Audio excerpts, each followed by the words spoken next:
ശരീരത്തിൽ ഈ ലക്ഷണങ്ങളുണ്ടോ എങ്കിൽ അവഗണിക്കരുത്, ശ്രദ്ധ വേണം. ശരീരത്തിന് ആവശ്യമായ പോഷകങ്ങളിൽ ഏറ്റവും പ്രധാനപ്പെട്ട ഒന്നാണ് അയഡിൻ. പ്രകൃതിയിൽ കണ്ടുവരുന്ന ഒരു പോഷക ധാതുവാണ് അയഡിൻ. നല്ല ആരോഗ്യത്തിനും മനുഷ്യ ശരീരത്തിന്റെ കൃത്യമായ പ്രവർത്തനങ്ങൾക്കും അയഡിന്റെ സ്വാധീനമുണ്ട്. എന്നാൽ പലപ്പോഴും ശരീരത്തിൽ കൃത്യമായ അയഡിന്റെ അളവ് നമ്മൾ ഉറപ്പുവരുത്താറില്ല. അത്തരത്തിൽ ശരീരത്തിൽ അയഡിന്റെ അളവ് കുറയുമ്പോൾ ശരീരം കൃത്യമായ മുന്നറിയിപ്പുകൾ തരും.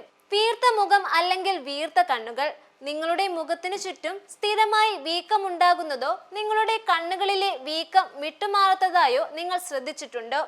അത് അയഡിന്റെ കുറവ് മൂലം സംഭവിക്കുന്നതായിരിക്കാം. കുറഞ്ഞ അയഡിൻ അളവ് നിങ്ങളുടെ ശരീരത്തിലെ ദ്രാവക സന്തുലിതാവസ്ഥയെ തടസ്സപ്പെടുത്തും. ഇത് മുഖത്തടക്കം വീക്കമുണ്ടാക്കും. അടുത്തതായി തൊണ്ടയിലെ മുഴ.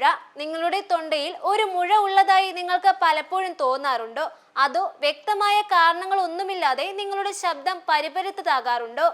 ഇവ ഗോയിറ്റർ എന്നറിയപ്പെടുന്ന തൈറോയ്ഡ് ഗ്രന്ഥിയുടെ വികാസത്തിന്റെ ലക്ഷണങ്ങളായിരിക്കാം. ശബ്ദത്തിലുണ്ടാകുന്ന വ്യതിയാനം അയഡിന്റെ കുറവ് മൂലം ഉണ്ടാകുന്നതായിരിക്കാം.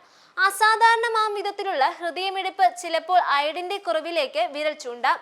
അയഡിനെ ആശ്രയിക്കുന്ന തൈറോയ്ഡ് ഹോർമോണുകൾ ആരോഗ്യകരമായ ഹൃദയമിടിപ്പ് നിലനിർത്തുന്നതിൽ നിർണായക പങ്ക് വഹിക്കുന്നു. ആവശ്യത്തിന് അയഡിൻ ഇല്ലെങ്കിൽ നിങ്ങളുടെ ഹൃദയം അതിന്റെ താളം നിലനിർത്തുവാൻ പാടുപെടും. കൈകളിലും കാലുകളിലും വിറയൽ അല്ലെങ്കിൽ മരവിപ്പ്.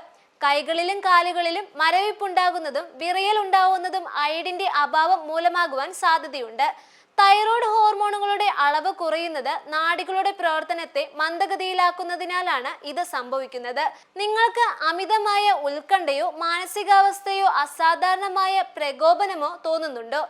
വൈകാരികമായ ഉയർച്ച താഴ്ചകൾ ജീവിതത്തിന്റെ ഭാഗമാണെങ്കിലും അയഡിന്റെ കുറവ് നിങ്ങളുടെ തലച്ചോറിന്റെ രാസസന്തുലിതാവസ്ഥയെ ബാധിക്കും.